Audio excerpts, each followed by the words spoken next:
She's so much in love with you. Tell me the truth, you guys are dating, right? She asked curiously. No, we are not, I truthfully answered. But instead of facing her food, she left her eyes on me, waiting for me to explain further. And I had to come up with a pretty good defense. You see, in my condition, I can't afford to be in any relationship.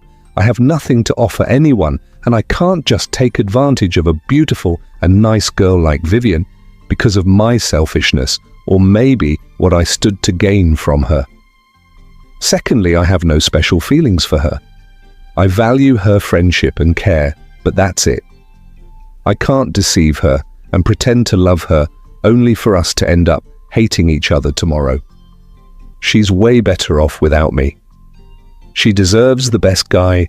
My priority now is to make out something for myself. I softly explained, while she dropped her eyes as if my words found a place in her heart. It was just as if she was so touched. Vivian showed up from the kitchen that very moment and stared at us with suspicion. It was just as if she perceived something. She noticed something that made her uncomfortable. Yes, I really had no strong feelings for Vivian, but supposing we met in a different circumstance or position, perhaps I would have gladly tried her out, but in this situation, I couldn't risk it. What I felt for her wasn't just enough to risk my job and career for. To be continued, Episode 6, Star. Val's side of the story continues. 1 week later, 11 a.m. Tuesday. I was busy checking out some news sites with my computer when I heard loud shouts coming out from the sitting room. I quickly grabbed my jacket, tucked in my small pistol, and rushed to the sitting room. With great speed, I ran into the sitting room as if I was being pursed, only to see Clara facing a huge guy who was holding her by the shoulder. I kind of felt embarrassed, freezing with shock as they stared at me with surprise. "Oh, I'm sorry, I heard noises and I thought you were in danger," I nervously explained, while the huge guy scoffed. It was very obvious he was very angry, but what I didn't know was if it was my interruption that made him angry or something else. "Like, seriously, you barged in on us just because you heard noises? Who the hell are you?" He fired at me. "Calm down, Charles, what is wrong with you?" Clara shouted at him.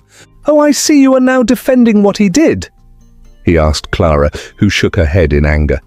"You know what?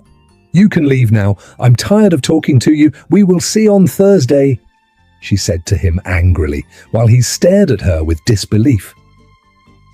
I simply watched the drama with a little smile on my face. I couldn't help but wonder who the huge guy was. Of course, he looked very wealthy and saucy, and with the way he was acting, I figured he was very close to Clara. "I said you can leave now," she shouted at him again before leaving the sitting room for him. The young man scornfully stared at me for some seconds, breathed deeply and walked away without another word. I calmly returned to my room to continue with what I was doing, before the noise that got my attention, and had barely settled down when Clara walked in. She hesitantly stood at the doorpost, smiling faintly as she probably tried to act cool. "I'm sorry for the embarrassment,"